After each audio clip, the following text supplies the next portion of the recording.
Hello and welcome back to Democracy in Lockdown. This is the third episode of the podcast. My name is Sam and I'm the campaigns officer here at Unlock Democracy. My name's Trudy. I'm the Campaigns and Operations Officer at Unlock Democracy. This is Democracy in Lockdown, a weekly virtual conversation on the latest news about the coronavirus crisis and what it means for our democracy. This podcast is presented by Unlock Democracy. We campaign for a better democracy and a new written constitution built and owned by the people. So how's it going for you today, Trudy? Yeah, good. Slow start as usual, but I'm feeling fine. Yourself? Good to hear. Yeah, it's a bit too cold parts of the day, too warm in other parts, but other than that, pretty good. One thing I've been wondering about is whether people do different things under lockdown that you wouldn't expect to do. Like you'd expect to play more games or eat more food or do more cooking, but is there something you've been finding yourself doing more of because of a lockdown that you didn't expect? Dishes. Dishes. I feel like I'm Dishes. constantly doing dishes because I'm eating at home all the time now, and also live with my partner. So I feel like I'm on this constant cycle of washing dishes that I just get up and every time I go to the kitchen, it's always a mess. But yeah, it's incredibly boring, but that's something I've noticed. What about yourself? Yeah, no, I can relate to that. I've taken more of an interest in plants than I thought I had. So I've been obsessively trying to grow some tomatoes that some friends gave to me, but it's not working so well yet. But there's some herbs in the house as well that I'm watering. So that's just something I'm finding more time to do. I definitely have been looking at some off potatoes and wondering if now is my time to get into potato farming, but Cool. live up to the stereotype. Last week we talked about civil liberties and policing powers, how they're being abused under lockdown and how they affect different communities in different ways. We spoke with Kevin Blow, who had some really great insights for that. So if you haven't listened to that episode, please do listen back. This week, we'll be talking about government scrutiny and accountability, why it's even more important in a crisis, and how the last few years have contributed to what we're seeing now.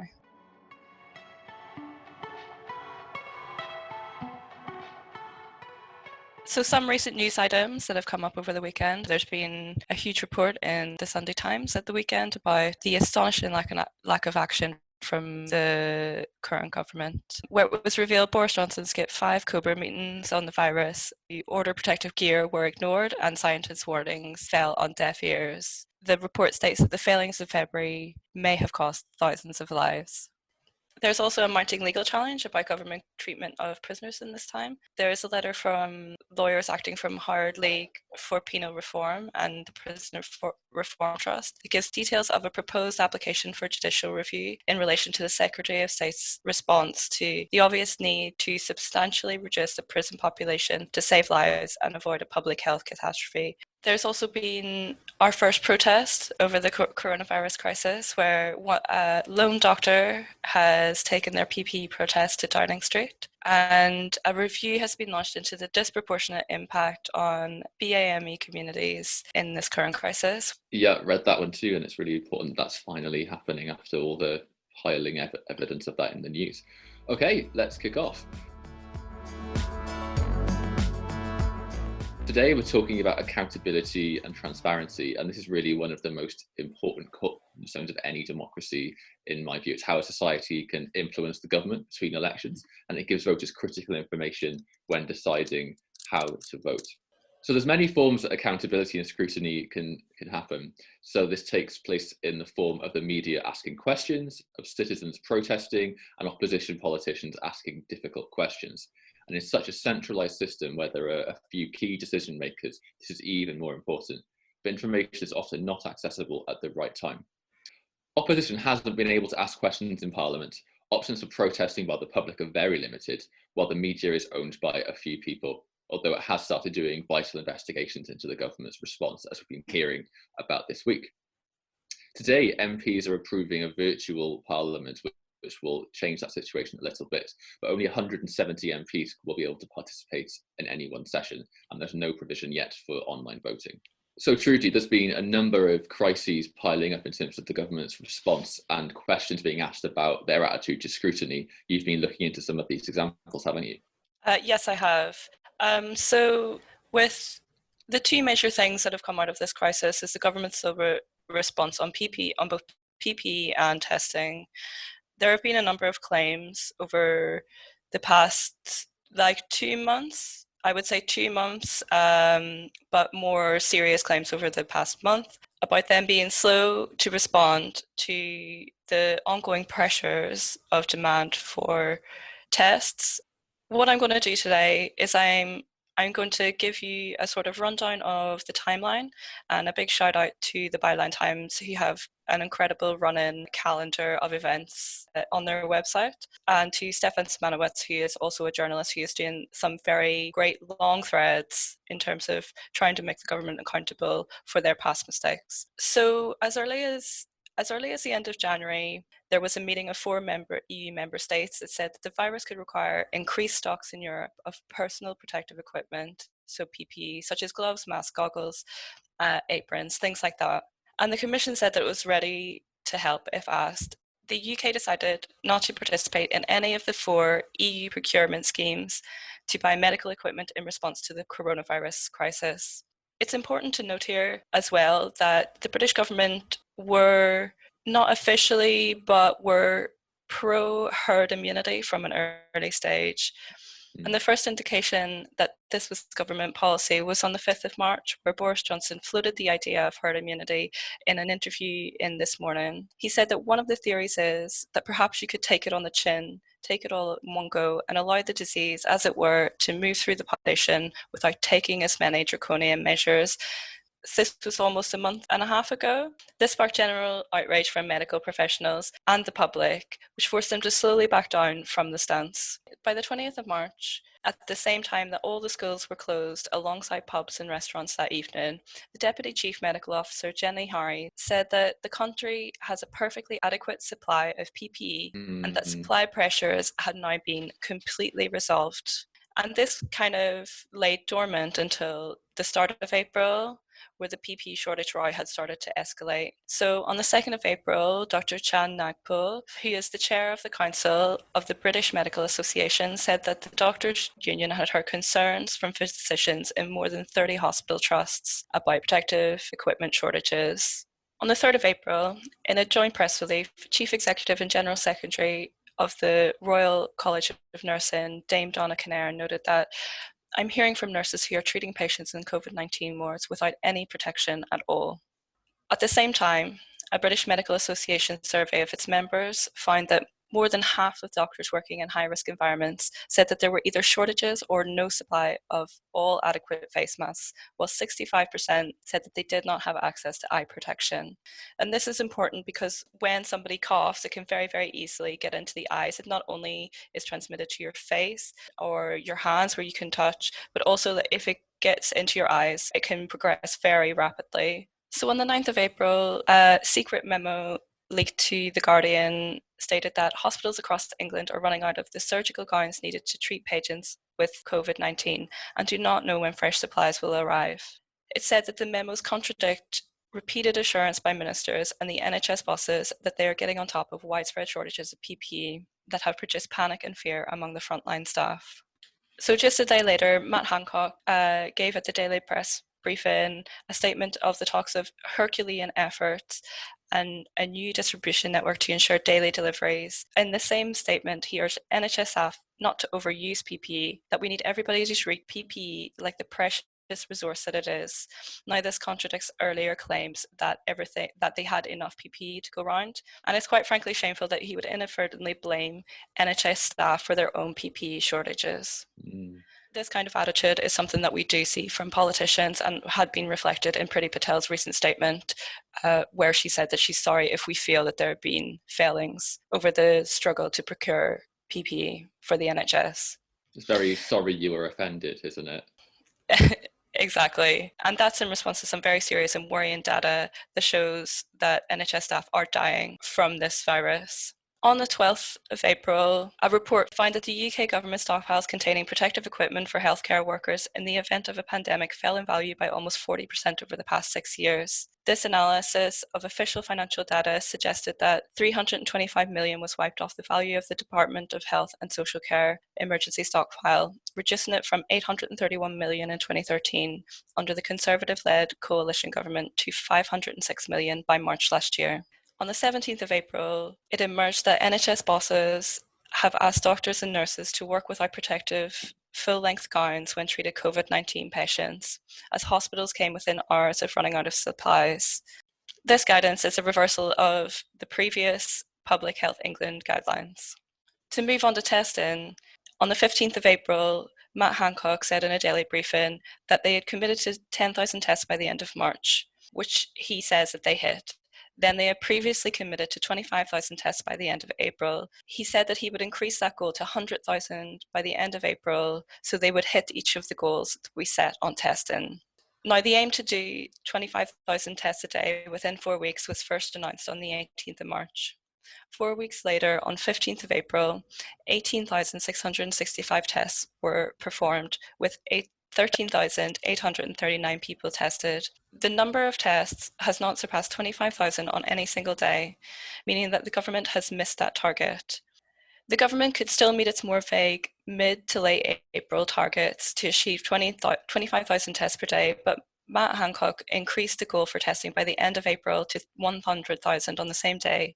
This is not looking hopeful because the government's chief scientific advisor, Sir Patrick Vallance, commented that the Public Health England did not increase testing for quickly as was needed to control the spread of the virus. And these echo Chris Whitty's comments, who said a week ago that Germany got ahead in testing people for COVID-19 and that the UK needed to learn from that. And I don't know if you saw, Trudy, this morning, but Open Democracy have also published a investigation saying that up to a quarter of the government's tests are actually not accurate, meaning that thousands of people could have been told that they haven't got coronavirus and then spread it since then, which I think just adds on to that really quite shocking culture of covering things up and just trying to win the media wars that this government seems to be doing with its approach to coronavirus. Yeah, there's definitely a lot of deep dive as well to be done into the whole herd immunity and whether there are some people that do speculate that there's still something in the back of the government's minds while they're making these decisions. And a few people have wrote on that, including Byline Times and Stefan Simanowicz, who I have mentioned earlier. If you like this podcast, click the subscribe button and follow us on social media. So we've just been talking a lot about how astonishing this response has been and the attitude to scrutiny and trying to stop information getting out and just not being level with people in any way. But I think this is really the logical conclusion of an attitude that's been developing across governments in the last few years, and it just seems to have got worse and worse. But now there's genuinely thousands of lives at stake. So it seems like this attitude is the logical conclusion of a government that just got away with this sort of stuff in the past, either when the stakes were lower or the victims of these decisions could be silenced or not be heard in the media, for example. There's been a big tendency since 2017 for the government to avoid scrutiny, and the Brexit situation and the timeline between the decision to leave the EU and it finally happening is full of examples like this that was really kicked off by Article 50 being triggered, where the government just tried to do it without a vote in Parliament and was then taken to court for that. So one example is the impact reports of the impact that Brexit would have on the economy and society that the government first refused to admit existed and then refused to publish. And actually, the government was held in contempt of Parliament for the first time ever for ignoring a vote in Parliament to publish these reports in full. That's not something that's happened previously. And there's just a litany of other examples about what happened in this period. So the Transport Secretary may have misled Parliament about the amount of money spent on the Seabourn ferry contract, which we've probably forgotten by now, but it was when £50 million was given to a ferry company, even though they didn't have any ferries and ended up never actually delivering a service to the government because it was a scenario planned for no deal Brexit. So that's 50 million just down the drain, and the Transport Secretary misled Parliament about that. The Brexit Secretary, as we said, misled MPs about the existence of Brexit impact reports. So he knowingly misled Parliament, and people would be expected to offer their resignation to the Prime Minister, usually in that case, the Cabinet manual states. Another Brexit Secretary simply refused to give evidence to Parliament. Dominic Raab refused to do that and seemed to think that the rules didn't apply to him. The Work and Pension Secretary also lied about statistics to justify speeding up the universal credit rollout. Esther McVey breached the ministerial code by doing that. So this is just part of a culture that seems to have developed in the past few years in government, where it's not actually about solving the problem that you're dealing with. It's about whether you can get away with these things in the daily media war, basically. Yeah, I definitely feel since monitoring here on Knock Democracy, trying to keep up has been next to impossible. You also have Priti Patel, who's refused to give select committee evidence and has not shown up to many calls for that. Absolutely. And there was a big delay to select committees actually meeting again after the election in December, which the previous chairs were really asking questions about. And, since Boris Johnson became Prime Minister, this kind of attitude to dodging scrutiny has got quite a lot worse. So in the past, Theresa May was asking journalists to pre-submit questions to interviews, or just refusing access to certain outlets, or basically just trying to use the media as the government's own platform to deliver their message, rather than there being any kind of role for scrutiny or difficult questions being asked. But of course, until recently, Johnson's government wasn't even putting up ministers to speak on the Today Show on Radio 4, which is considered a really important way of how the news agenda is set for the day. And it's really one of the only ways in which ministers are actually quizzed in detail by someone that's done a lot of research on the issues that they're talking about. It almost seems that they're constantly redefining the limits there and slowly but surely normalising and contracting how much scrutiny can go past the government. Absolutely. And it just seems like, even though there's howls of rage from people in the media or campaigners, the government is quite happy with the fact that as long as not enough marginal voters in certain seats are angry enough about this not to vote them back in, they can keep testing the limits of what they can get away with, and haven't found the limit yet to what they can get away with, which is really shocking. Yeah. So this whole thing to me just seems to be about media management and the management of communications, not about actual serious business of governing. So what this says for me is that we've got a huge concentration of power in the government in the UK. We're one of the most centralised states in the developed world.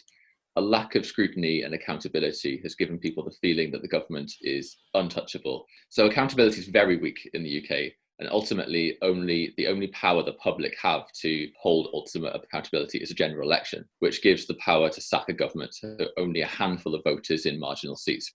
If politicians could win over these people, they can basically get away with anything else. This isn't about individuals, it's about the system that incentivizes this behavior, and that's something that needs to change. So what should a healthy democracy look like?